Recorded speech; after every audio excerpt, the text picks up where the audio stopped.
कहीं और अपने मन को लेकर नहीं जाए। उनका चित्त, उनका मन, उनकी वृत्ति केवल है तो शिव में, दूसरी कहीं नहीं। तब स्वयं भगवान शिव और पार्वती जी उपमन्यु के सामने प्रकट हो जाते हैं। उपमन्यु के सामने स्वयं शिव और पार्वती प्रकट हो जाते हैं।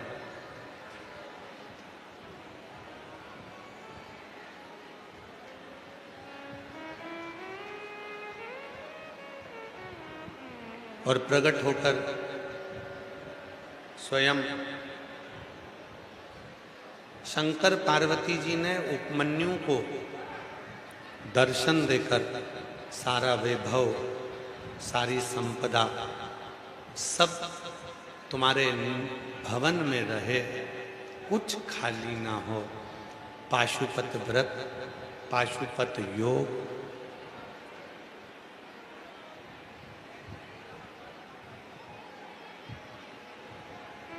एलईडी वाले लेफ्ट वाली पंडाल की एलईडियां चालू करें।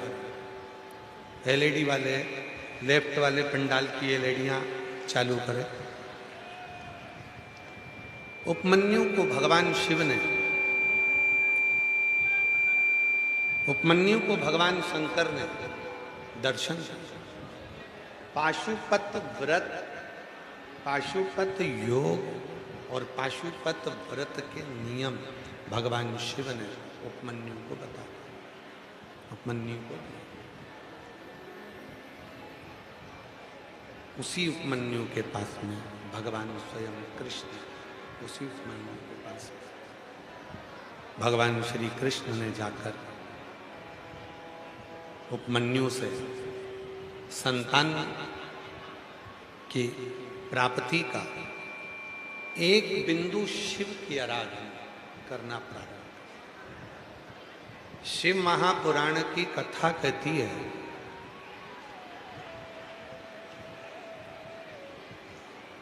भगवान शंकर का चरित्र कहता है,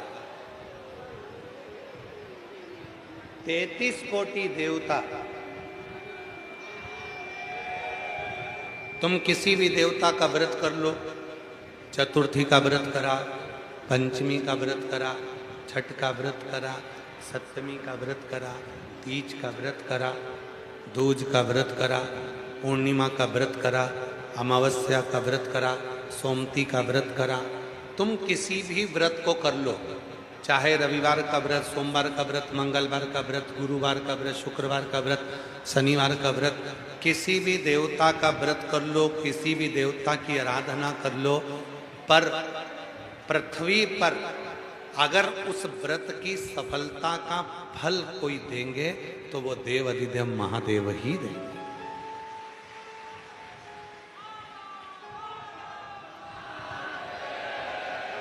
व्रत किसका करा आपने? शनिदेव का। व्रत किसका करा आपने? मंगल देव का। व्रत करा आपने किसका? हनुमान जी का। व्रत करा किसका आपने? राम जी का। व्रत किसका किया?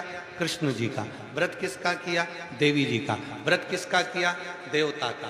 किसी भी देवता का, किसी भी वार का, किसी भी तिथि का व्रत अगर पृथ्वी पर मृत्यु लोक में रहकर आप करते हैं तो देवता चाहे जो भी हो, बिना शंकर भगवान की आज्ञा के तुम्हें कुछ भी नहीं दे सकते। इसलिए व्रत भी करोगे तो फल शिव ही देंगे। जो जैसी भावना वो वैसा ही फल पाया, नहीं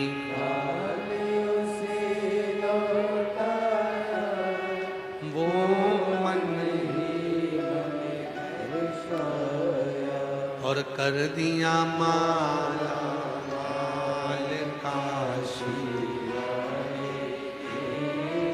लुटा दिया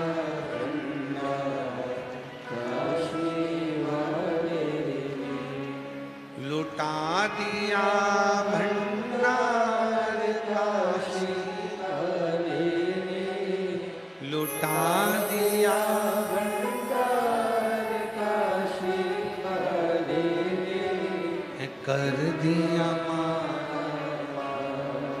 काशी वाले ने, लुटा दिया काशी वाले ने। जिस कामना से, जिस व्रत को आप कर रहे हो, जो कामना है तुम्हारी, जो भाव है तुम्हारा, जिस हिसाब से, जिस भाव से, जिस कामना से आप व्रत को कर रहे हैं, जिस कामना से आप व्रत को धारण कर रहे हैं, उस सारी कामनाएं शिव पूर्ण कर, शंकर शिव पूर्ण, कोई दूसरा पूर्ण नहीं करेगा, करेगा तो केवल शिव पूर्ण करेगा, करेगा तो केवल शंकर पूर्ण करेंगे, शिव पूर्ण करेंगे। जो भी तुम्हारी कामना है, जो भी।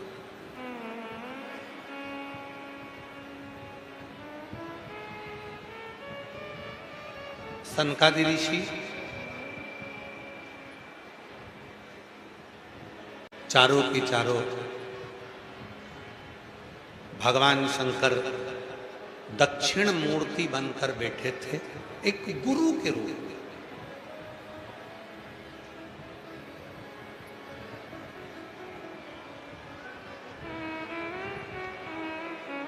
एक गुरु के रूप में भगवान शिव बैठे, मौन, चुप।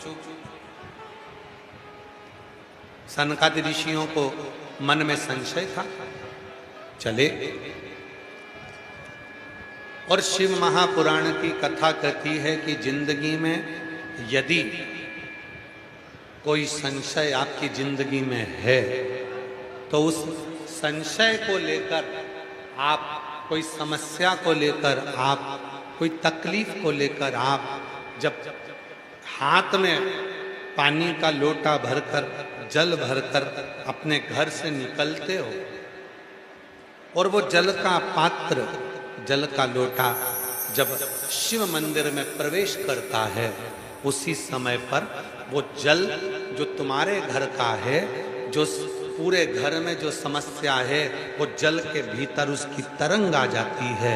और वो जल जब हम शिव को समर्पित करते हैं, तो अपने आप वो समस्या का निवारण होना प्रारंभ हो जाए। समस्या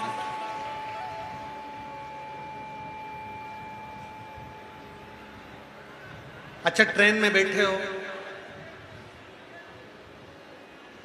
जरा उत्तर देना है।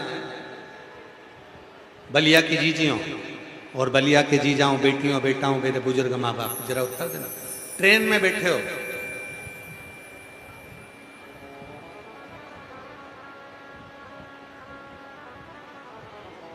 और एकदम कोई बहुत बड़ी समस्या खड़ी हो गई,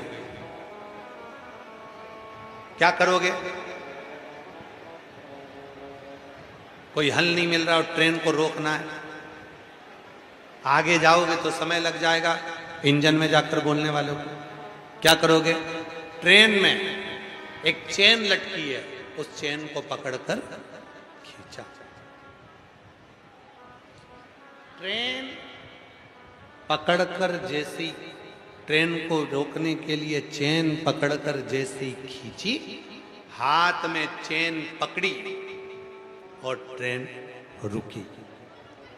हाथ में चेन पकड़कर बस तुमने थोड़ा सा खींचा और ट्रेन रुक गई। उसी तरह जैसे ही समस्या बढ़ती जाए, जैसे ट्रेन चलती जाए, वैसे ही समस्या यदि बढ़ती जा रही है, बढ़ती जा रही है, तो तुम उस समस्या को रोकने के लिए, जैसे ट्रेन को रोकने के लिए चेन पकड़ी जाती है, समस्या को रोकने के लिए एक लोटा जल पकड़ा जाता है, तो वो समस्या एक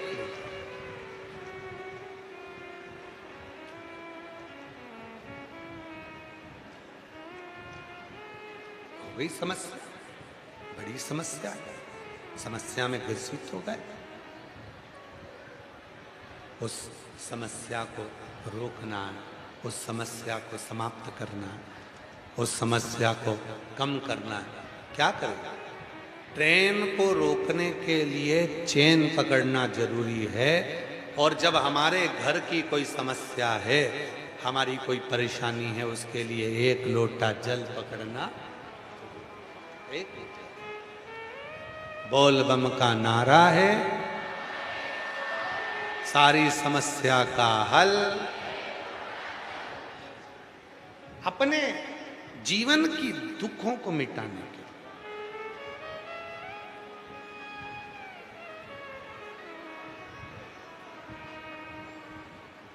सनकादि ऋषियों के मन में भाव जागृत हो गया। सनकादि ऋषियों ने विचार किया, सनकादि ऋषियों के मन में भाव आया। सनकादि ऋषियों के मन में भाव उत्पन्न हुआ कि मन में संशय है, वो संशय समाप्त नहीं हो। इस संशय को मिटाएं तो मिटाएं कैसे? ये संशय कैसे समाप्त हो, ये संशय कैसे जाए, ये संशय कैसे मिटे, इस संशय को समाप्त कैसे किया जाए, ये विचार। सनकादि ऋषि चले गए। भगवान शिव दक्षिण मूर्ति बनकर विराजमान है, गुरु का रूप ले रखा है। शिव जी ने मस्तक पर कोई गंगा जी धारण कर कर या जटा बांध कर दक्षिण मूर्ति रूप नहीं है। मौन शांत। सनकादि ऋषि जाकर बैठ गए। ना सनत कुमारों ने कुछ कहा, ना सनत कुमारों ने कुछ कहा, ना भगवान शिव ने कुछ कहा।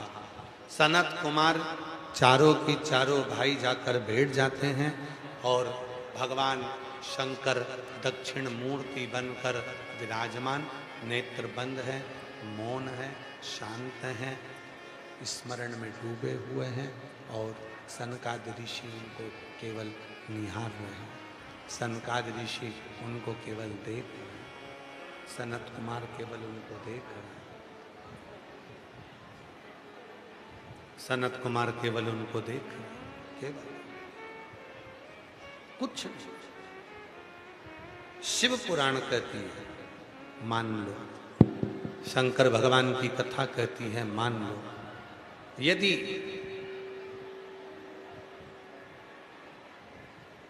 जिंदगी में अगर कोई तकलीफ बहुत बड़ी आकर खड़ी हो गई है, जिसका कोई हल ही नहीं निकल रहा, एक बेलपत्री लीजिए, अपनी हाथ की उल्टे हाथ की हथेली पर रख लीजिए, सीधे हाथ की हथेली से बेलपत्री को दबा दीजिए। शिव जी के मंदिर में कुछ देर मौन होकर बैठ जाए, जैसे सनकादि ऋषि बैठे हैं। चारों की चारों भाई सनकादि ऋषि शिव जी के मंदिर में मौन होकर बैठे हैं। एक हाथ से उन्होंने अपने हृदय को भाव से समाहित किया। ना शंकर भगवान कुछ बोले, ना सनकादि ऋषि कुछ बोले, और मन की संशय को मिटाना, मन की परेशानियों को मिटाना। हाथ रखो, एक बेलपत्र उल्टे हाथ पर रखकर सीधे हाथ से उसको दबाकर मौन होकर कुछ देर बैठी है। अपने मन में जो समस्या है उसका स्मरण करिए, और शिव जी से अपने मन की बात कहकर श्री शिवाय नमस्तुभ्यम कहकर, ओम नमः शिवाय कहकर उस बेलपत्र को अशोक सुंदरी वाली जगह पर समर्पित कर दीजिए। अशोक सुंदरी वाली जगह तो मालूम है ना आपको, समझिए, देखिएगा जरा। ये शिवलिंग है, ये भगवान शंकर का शिवलिंग, ठीक है। ये जलाधारी, जहां पर भगवान शंकर का शिवलिंग रखा है, ये शिवलिंग, ये जलाधारी। जलाधारी में सामने से पानी नीचे गिरता है। ये जल आप यहां चढ़ाओगे तो चारों तरफ घूमने के बाद ये उत्तर दिशा में चला जाता। राइट में गणेश जी का स्थान, लेफ्ट में कार्तिकेय जी का स्थान, बीच में अशोक सुंदरी का स्थान। बीच में अशोक सुंदरी का स्थान है, बीच वाली जगह। और शिव जी को ये जो अपने मन का भाव कहकर मौन रहकर चुप रहकर आप जो बेलपत्र समर्पित कर रहे हैं उसकी डंडी उत्तर की ओर मुख की हो और बेलपत्री अशोक सुंदरी वाली जगह पर समर्पित कर दो। 3 या 4 बार आप मौन होकर अपने मन की बात कहकर उल्टे हाथ में बेलपत्र रखकर सीधे हाथ से उसको दबाकर जब हृदय से शिव को अपने मन का भाव कहते हो, 5 या 7 दिन के अंदर उसका हल होना प्रारंभ हो जाता है। उसमें कहीं ना कहीं वो सुख का अनुभव देना प्रारंभ कर देता है। वो बेलपत्र एक पत्र है अच्छा।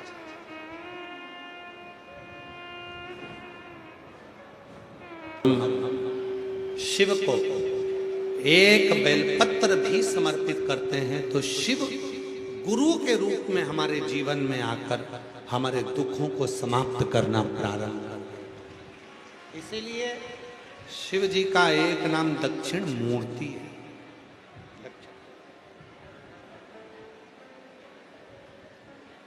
शिव जी को दक्षिण मूर्ति कहा गया, दक्षिण मूर्तेश्वर।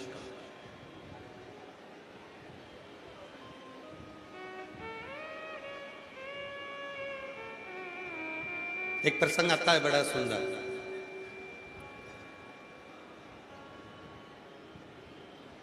तारकासुर का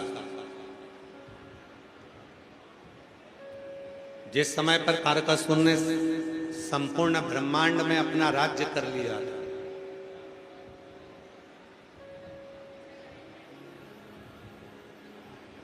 पूरा ब्रह्मांड पूरा संसार तारकासुर ने अपने अधीन कर लिया।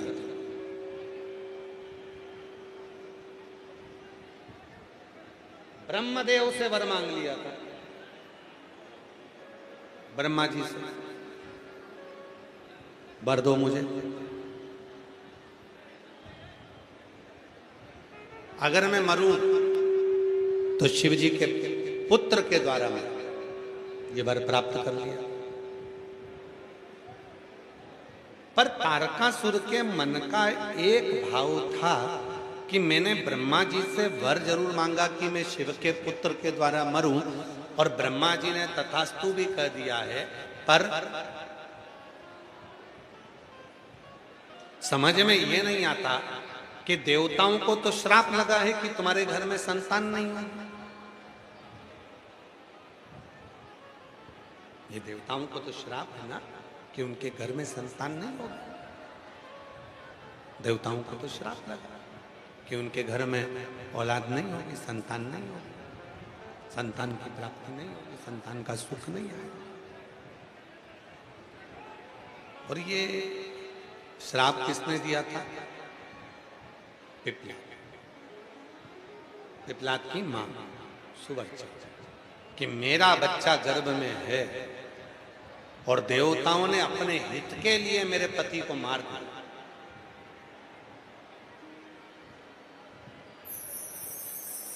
तारकासुर को यह बात मालूम थी कि देवताओं को तो ये श्राप लगा है कि इनके घर में औलाद नहीं होगी, संतान नहीं है, और मैंने वर मांगा कि मरूं तो शिव जी के पुत्र के द्वारा मरूं, तो फिर पुत्र कैसे होएगा? जब श्राप लगा है देवताओं को कि औलाद नहीं होगी, तो फिर औलाद होगी कैसे?